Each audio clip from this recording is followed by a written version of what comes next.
Hi, Kevin Coop here, and this is FaceTime with the Content Guy.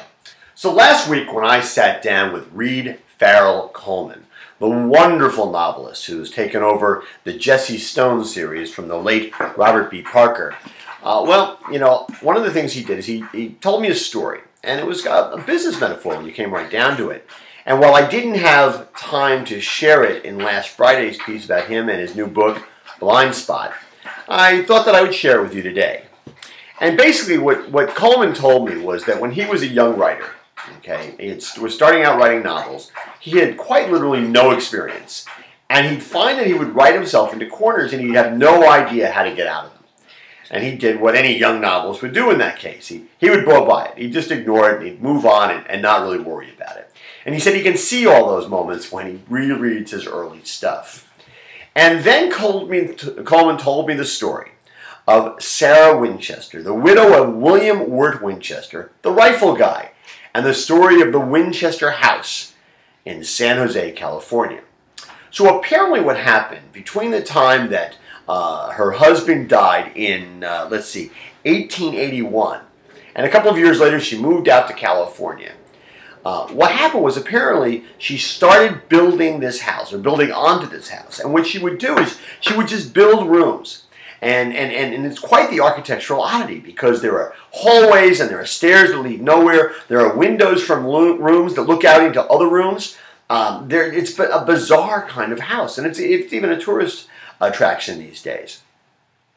And there are various stories about why she would do this. I mean, one of the stories was that a medium told her that she needed to keep doing this to have places to stay for all the spirits of people who had been killed by Winchester rifles. And Coleman told me that his understanding of the story was that she believed as long as she kept building, she would not die.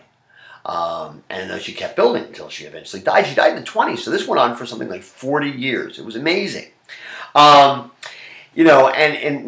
if you go on the internet, you can see even more bizarre explanations than that. It gets a little crazy. But, what it meant in terms of the house is that it's just a place that has clearly been built without a master plan, without a strategy, and without focus, right? And so it makes absolutely no sense except as a tourist attraction these days. I think that's a really great business metaphor, right? Because it seems to me these days there's a lot of options out there. There are a lot of distractions out there. There are a lot of opportunities out there. It's really important for retailers, manufacturers, service providers to have a master plan, to be focused on knowing what they want to be and where they want to go, to have a strategy. Because if you don't do that, if you don't have those kinds of things in line and clearly delineated and defined in your own mind and in the minds of the people who work with you and for you, you end up like a widow who's just building rooms onto a house with no end, or a novelist sitting at a typewriter or a laptop just trying to figure out what to do next.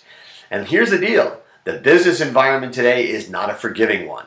It is a very tough business climate, and you can't ever afford to allow yourself to be found in that position because the competition is going to eat you alive.